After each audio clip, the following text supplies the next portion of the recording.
Yes, my name is Stan Benjamin. I'm also part of the Young Professionals in Transplantation. And 3 years ago, I got a study scholarship from ESOT. So I'm also a grant recipient and also a promoter of all these fantastic opportunities to go across Europe.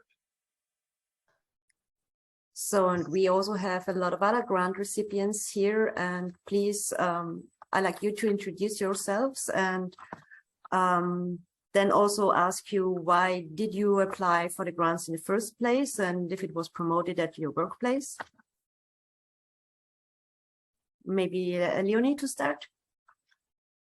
Yeah, sure. So I'm currently a postdoc, and I applied for the study scholarship in 2018, so for the year 2019 during my PhD. And I used this grant to do research in at the University of Oxford. And I applied for this grant because, well, the bench fee that you get for your PhD is not high enough to cover a lot of travel costs. And of course, going abroad can be quite expensive. So I used this money to find myself accommodation and to travel to Oxford. And yeah, I still go back to Oxford ever since I got the grant. So it was definitely a really nice opportunity.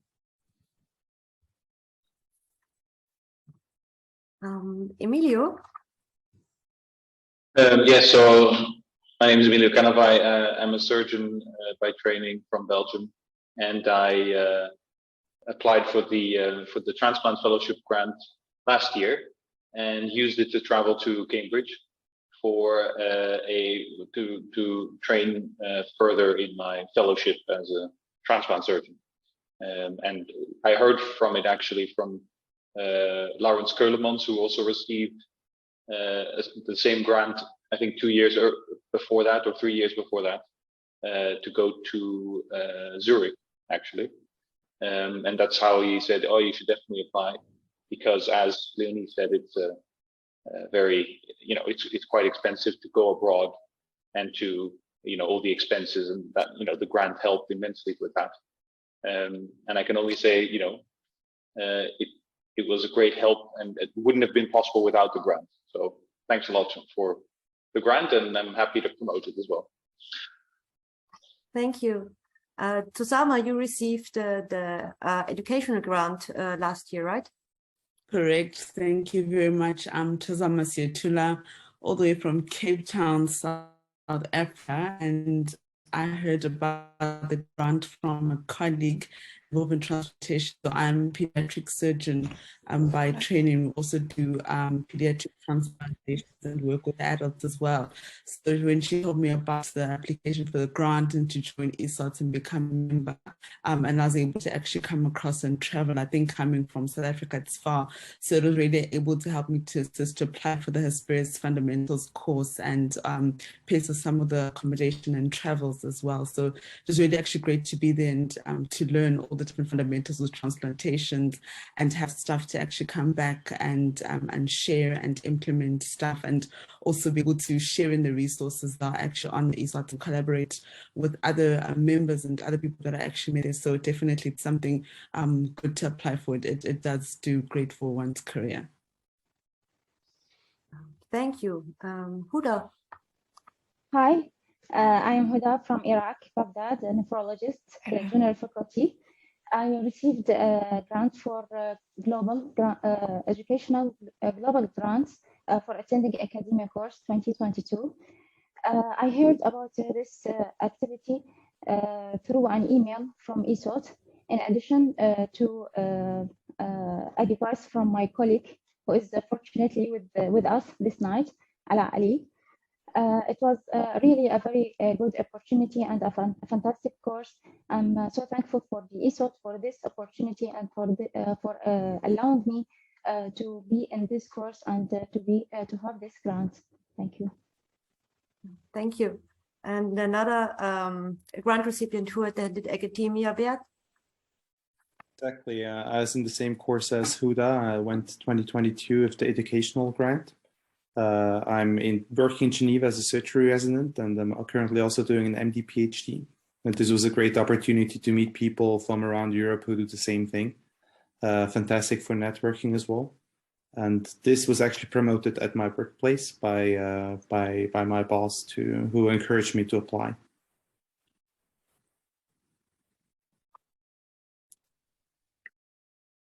Good. I think then it's my turn to ask the next question. So I wanted to ask all recipients, did this grant actually, because we always say, oh, it will have a big impact on our career when you send out the application form to the grant. So I wanted to ask now, what impact on your career, or what impact at all did the grant have? And maybe we can just start in the reverse order. So Bert, if you would be able to start. Yeah, well, I think it's a great question, and that's what you're looking for eventually, to have some impact if you're applying for a grant.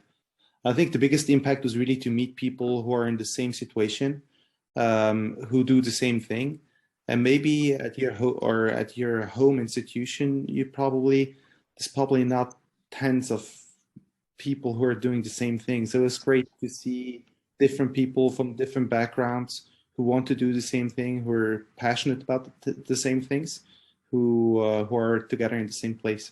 And you probably it's probably not the last time you meet, and this will help to construct a network. So that was probably the biggest impact for me personally. Huda, how was that for you? Totally agree with Beats. It was very important from the international collaboration and the scientific exchange. I meet people from different societies, from different countries. I have contact with them, and really it is very important for networking and for international collaboration. In addition to the content of the course, improving our experience and our skills in research, and our experience in the presentation. So this is a very important impact for me. Okay, then we go to Zama. You Bert and Huda visited academia, and you did Hesperus. So what impact, or did that have any effect for your career, or did it help you in any way to get any further? I think it is the same that they actually said, but I just want to be specific. So in terms of things like research, I was able to actually put out a paper at that time, and I'll be presenting it at a meeting, and this was collaborative with our adult surgeon. And in terms of collaboration, I think it was so great at the meeting to have people from not just the surgeons, but the nephrologist and the GIT surgeon. So I was able to set up a meeting at my hospital that we have now every Friday, where we're actually able to meet as a multidisciplinary team and discuss our patients and find out actually what's going on. So everyone is actually in the loop with regards to what's going on in the patient. And that has really been great in everyone being informed about our patients and going forward in terms of what we actually want to do. It's been really great to have learned all those fundamentals. As I said, by training, I'm a pediatric surgeon. So to now have the basics in transplantations and be able to manage my patients better now that I have those fundamentals and basics, and I know what things to actually address. So it's really been quite great to do that, and also to have set up links with other people that we actually met there, being able to get information from them, find out how they're doing things. So to create those solid links, we're actually doing something about it, and it actually goes above and beyond us being at that course. I've also managed to join our transplant society that's here, and also implement strategies in there, especially with regards to pediatric transplantation. Yes, it's been brilliant. Emilio, how about you? You did the transplant fellowship, so how did that go? Yeah, fantastic. It was obviously a great personal experience, but also a very great professional experience, meeting people in the field. I do abdominal transplant, mostly in adults, but within that, I sort of specialize in intestinal transplant as a sort of subspecialty, which is extremely rare to do. It's the least frequent organ to transplant.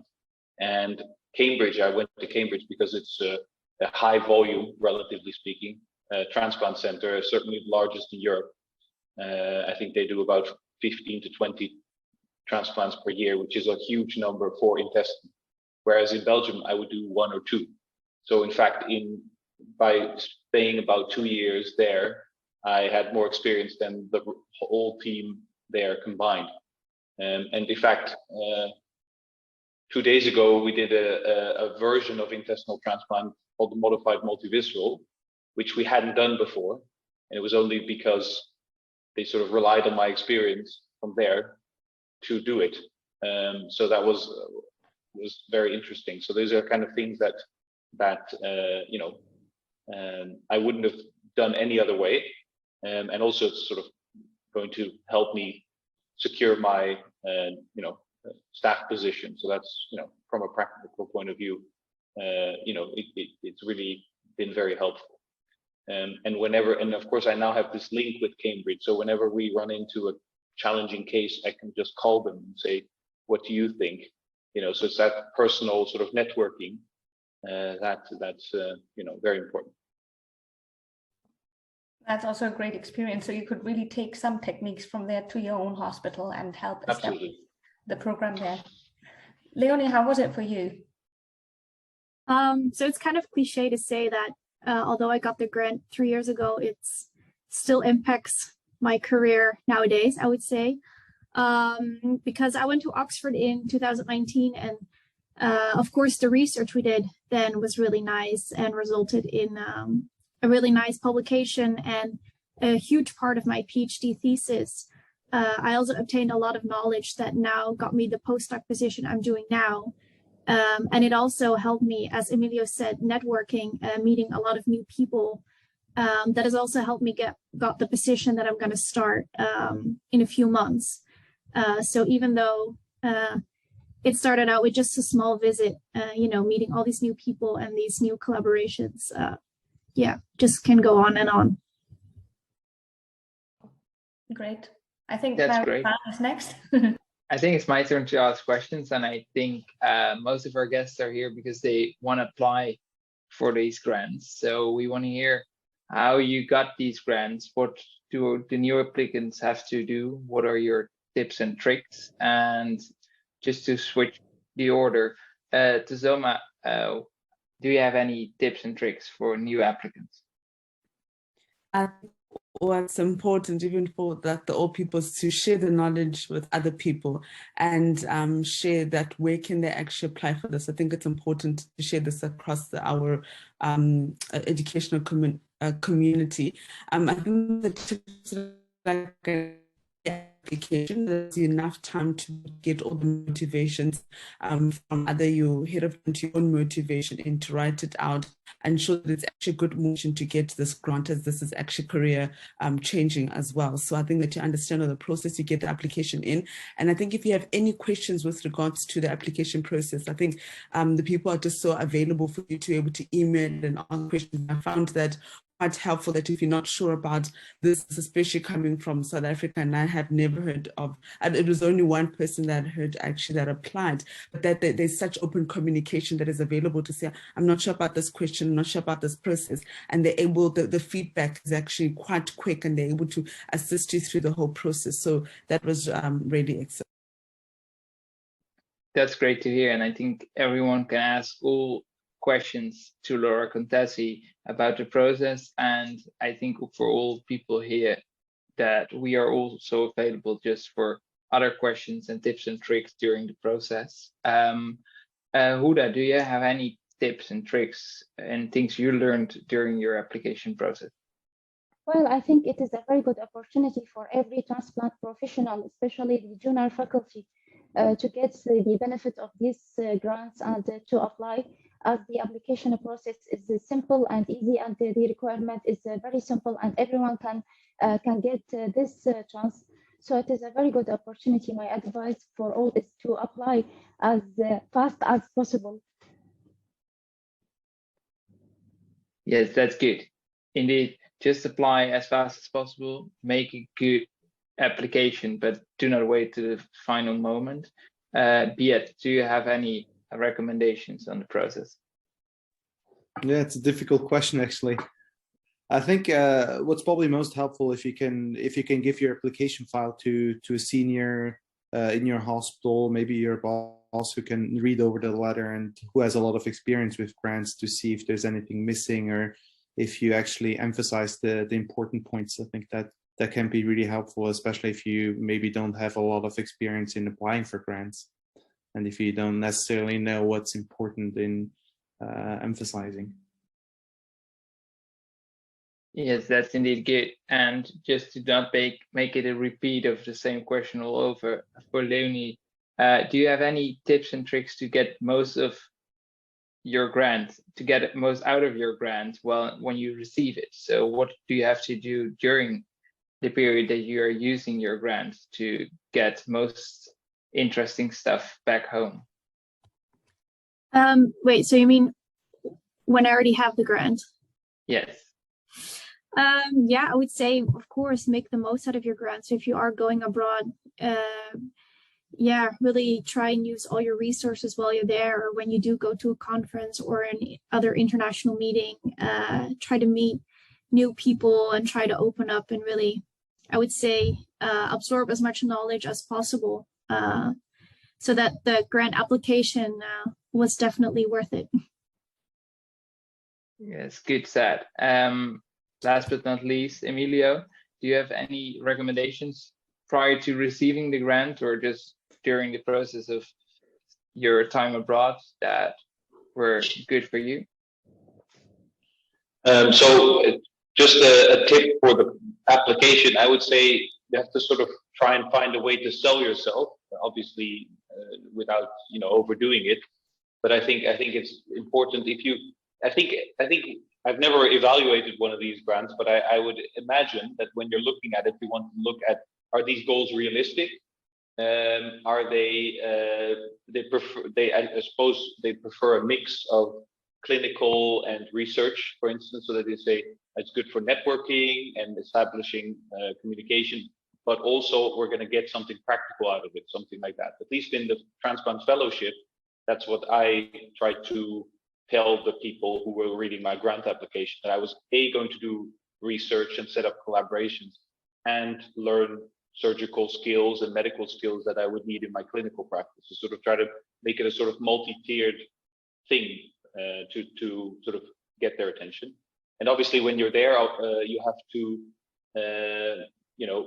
absorb as much as possible, take that network, but not just take that network as sort of having friends, which is very important, obviously, but to sort of try to build a lasting network, if possible, so that you can say, okay, we're going to work together with that institution because where you've gone to, and maybe later when you're a boss, you can then say, okay, well, you can send your PhD student or postdoc person, say, go to that center where I've been, to sort of try to establish a more sort of long-term working relationship.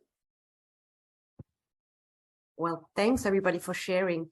May I also add to what Emilio and Beat said? Maybe it also helps not only to have somebody more senior read the application, but also reach out to other grant recipients to maybe not copy a grant, but read some of the successful ones to get a feeling what the reviewers might like to hear, or what's important to present yourself in the best way.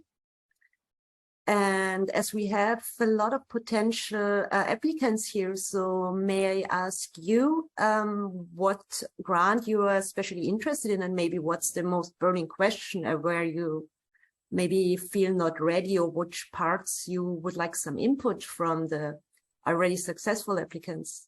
Maybe, may I start with you, Sam? Yes, so I'm actually applying for the basic science and the non-clinical fellowship. So maybe for a lot of these, just based off the that have already been made, a lot of them tend to be clinically focused, whereas I'm kind of coming from a different background. So I guess the question would be, I guess, how can I still make myself stand out despite not necessarily having that clinical background? It's more of a statistical and computer science application which I'm looking at.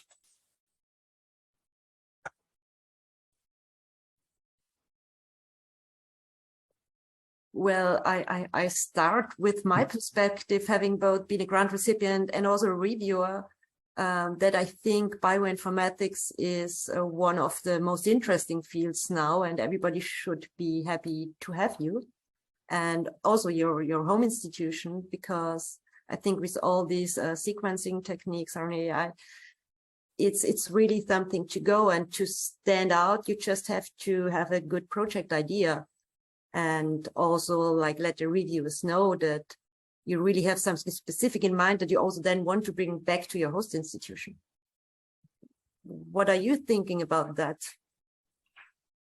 I think that that's why we have a basic science in the clinical ESOT transplant fellowship. So specifically that for people who kind of, let's say, just do basic science. It's not a just, we'll just say that here now, but that are non-clinicians.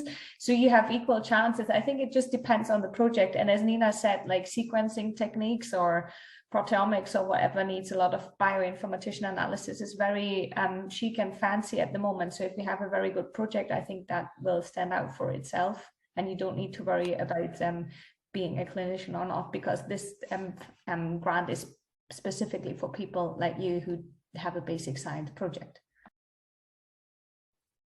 Okay, excellent. That makes sense. Yeah, the project's actually I'm looking at simulating various organ allocation policies. So trying to predict, okay, if you make X, Y, and Z decision, what's the impact going to be in a year, 5 years, maybe even 20 years from now? So that's the sort of thing I'll be looking at proposing. That sounds really great. Sounds great indeed. Maybe Marta, do you like to share? Yes, so I am in a bit of a different situation right now because I'm actually finishing up my internship and thinking of starting a PhD within the same group within transplantation. And I wanted to actually be part of the meeting to see, okay, what kind of grants did people apply to, for what kind of projects, and what that they got out of it, to get more of a sense of what's available out there for my future PhD as well. So I wasn't specifically looking at now a big grant, maybe for the educational grants to get that at least, but get some more experience of how people applied, which grants they applied to, and what they did with that. Maybe I can just jump in here, because I was a little bit in a situation like you. So when I started, I applied for an ESOT transplant fellowship. At that time when I got it, there was no differentiation between clinical and basic science.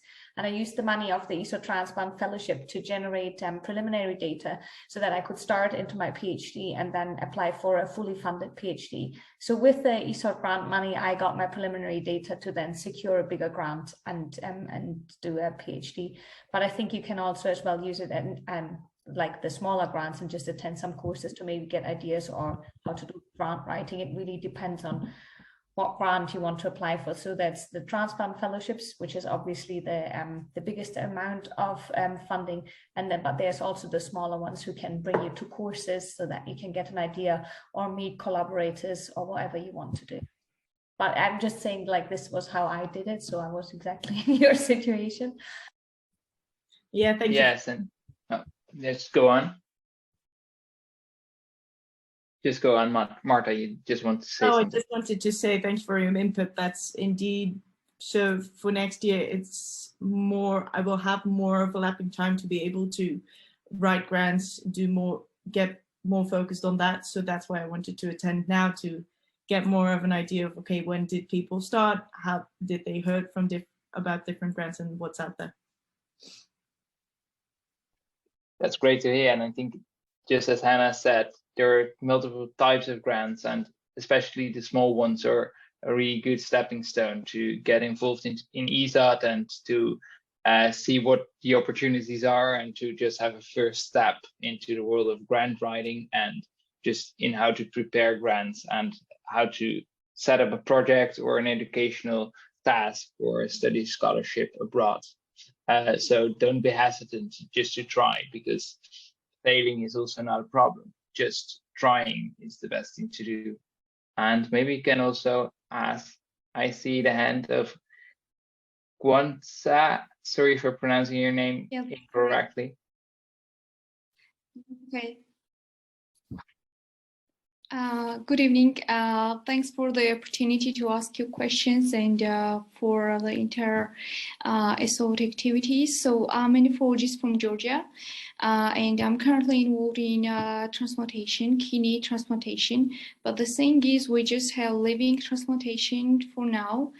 We don't have any cadaveric transplantation. It's a work in progress, and we are working on the project. And hopefully, we will have the program within about 2 years, hopefully.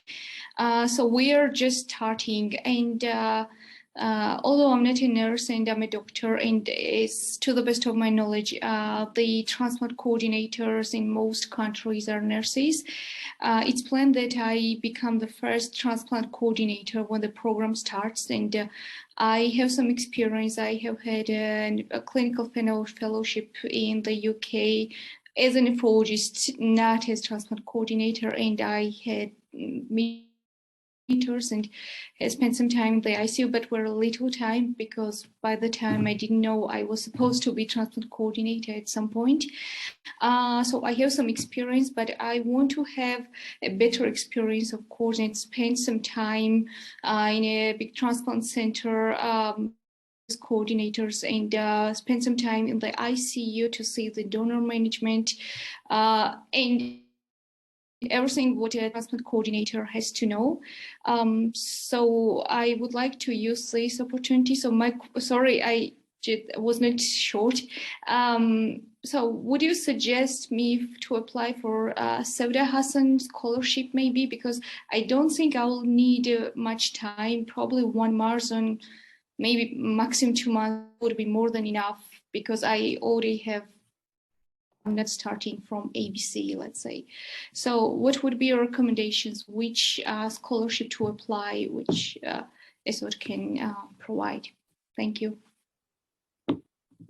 Sounds like you give the answer already yourself. The Sauda Hassan scholarship is a great way. And just to say, I think your story and the things you want to get started in your country are an amazing story to sell yourself for these type of grants. You are enthusiastic, and that's what ESOT needs. And that's also what I think is special about ESOT, is that it's connecting people across the continent by helping each other, by setting up collaborations and to learn from each other. So I think that's also immediately your main selling point for applying for this grant.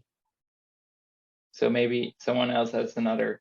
And also, I just had I think ESOT also tries to profile itself as a sort of to take away certain inequalities across Europe with access to different types of donors. So and different. So I think this is something that unique that you can definitely use as a selling point to reviewers to say, look, we have this interest and we do live donors, but we would like to do cadaveric donors, and we need to set that up. And so, you know, this seems like something that a reviewer would be very interested in, because it's a very sort of focused, goal, and there's an unmet need in your country, and you can go to another country to see how they tackle the problem. So I think that's sort of the things that reviewers are looking for. Again, I've never reviewed, but. Thank you so much. Thank you all so much. I think to wrap it up, it's the most important thing, or what all the grant recipients shared, is the networking experience. And that's it's not only the immediate impact you have from receiving the grant, but also all these networks you build. It increases the multidisciplinarity, and it really helps you throughout your career. So apply to those grants, and please don't apply last minute.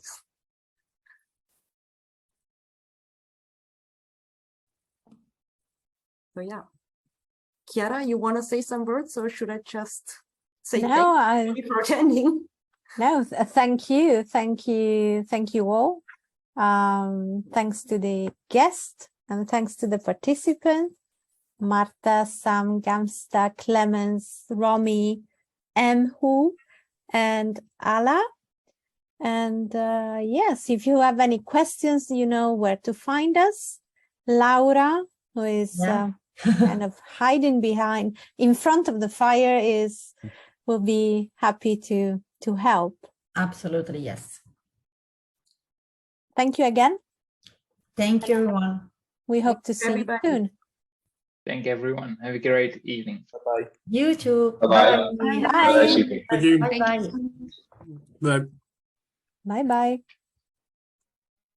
Bye.